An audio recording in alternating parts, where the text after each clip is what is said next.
Então, vim comentar a leitura aí dessa saga, né? Comentar o projeto de leitura. Eu fiz um projetinho onde eu lia um livro por mês. Eu comecei em dezembro. Então, em dezembro eu li O Sobrinho do Mago, que é o primeiro livro da série. Aí, em janeiro, eu li O Leão, a Feiticeira e o Guarda-Roupa. Em fevereiro, eu li O Cavalo e Seu Menino. Em março, eu li Príncipe Cáspia. Em abril, eu li A Viagem do Peregrino da Alvorada. Maio, A Cadeira de Prata. E junho, A Última Batalha, né? Todos, aí o dezembro de 2020, o resto foi em 2021. E aí foi legal essa experiência de ler um livro por mês, assim, porque dava para eu não abusar da história, dava para eu ficar com saudades de continuar lendo as Crônicas de Nárnia. E aí eu tenho esse volume único, né? Assim, eu comprei primeiro esse, mas depois quando eu vi esse aqui de promoção, eu resolvi comprar ele e assim, valeu muito a pena, porque é muito mais prazeroso você ler em um livro único, o acabamento, enfim, a diagramação era mais confortável, o livro pesa menos, enfim, foi bem melhor ter comprado essa coleção aqui, ela tá linda também. E aí um dia, quando eu quiser reler, eu releio por esse aqui. Mas como os livros são individuais, então foi interessante ler cada um. Essa edição tá realmente legal, eu acho que ela é do ano passado mesmo, de 2020. Enfim, eu gostei muito e eu adorei a história, assim, eu me surpreendi como... é, porque eu pelo menos cresci vendo os filmes, né, eu acompanhei os 3 filmes, mas os livros, assim, tanto tem uma história anterior, né, que dá origem ao Guarda-Roupa, né, que é o primeiro filme, que aqui é o segundo livro, né, que é O Leão, a Feiticeira e o Guarda-Roupa, embora ele tenha sido publicado primeiro, como eu tinha explicado, ele publicou primeiro O Leão, a Feiticeira e o Guarda-Roupa, O Sobrinho do Mago, é o quinto livro que ele publica, mas ele depois organiza e define que os livros devem ser lidos na ordem temporal, e aí foi como eu fiz, e realmente fica bem legal lendo na ordem mesmo, né? Cada um tem uma numeração e você vai lendo do primeiro ao sétimo. E aí eu gostei muito da história, assim, embora os primeiros são mais infantis mesmo, mas isso não desmerece ou não faz com que a leitura seja menos interessante.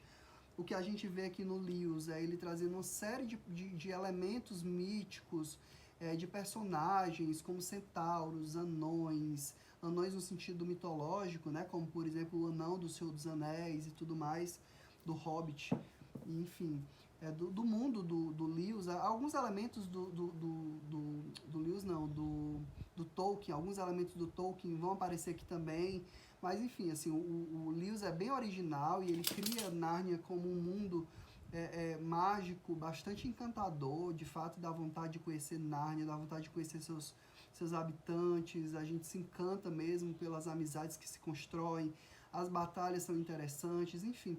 Então é um livro que vale a pena você presentear crianças, especialmente crianças maiores, assim, que estejam entrando na pré-adolescência. São livros que têm umas analogias muito interessantes, ele faz muito... O paralelo com o mundo cristão é muito evidente, especialmente se a gente conhece um pouco da história do Lewis. E aí dá para fazer umas analogias interessantes, né, com a questão bíblica mesmo, em alguns livros, especialmente esse último, dá para pensar um pouco a coisa do Apocalipse, o 2, que é o Leão, a Feiticeira e o Guarda-Roupa, tem muitos elementos bíblicos, a coisa do Gênesis, né, tipo, enfim, é muito interessante o que o Lewis constrói aqui nesse universo, ele é muito bem desenhado, ele é bastante lúdico e tem umas ilustrações também que são bastante interessantes ao longo de todos os livros, né, feitos pela Pauline Bynes. E aí é muito legal porque você consegue visualizar bem assim cada personagem. Enfim, as capas também são bonitas, as capas desses livros individuais, embora tenha um projeto diferente desse aqui, mas as ilustrações por dentro são as mesmas, né? Enfim, é isso, dizer que eu gostei bastante. Não sei se eu pretendo fazer um outro projeto agora cedo, imediatamente pro próximo semestre. Esse era um dos projetos de leitura do meu semestre, né? E aí eu finalizando ele, agora eu vou dar um tempo, vou pensar se eu acrescento algum projeto de leitura ou não. Mas estou bastante satisfeito, demorei muito para ler esses livros, né?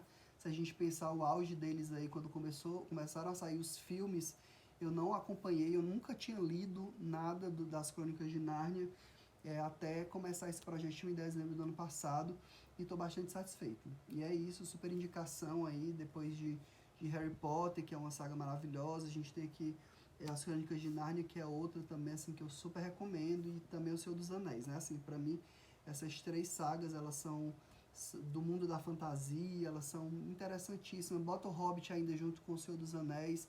E o Silmarillion também, enfim, o universo todo que o Tolkien cria.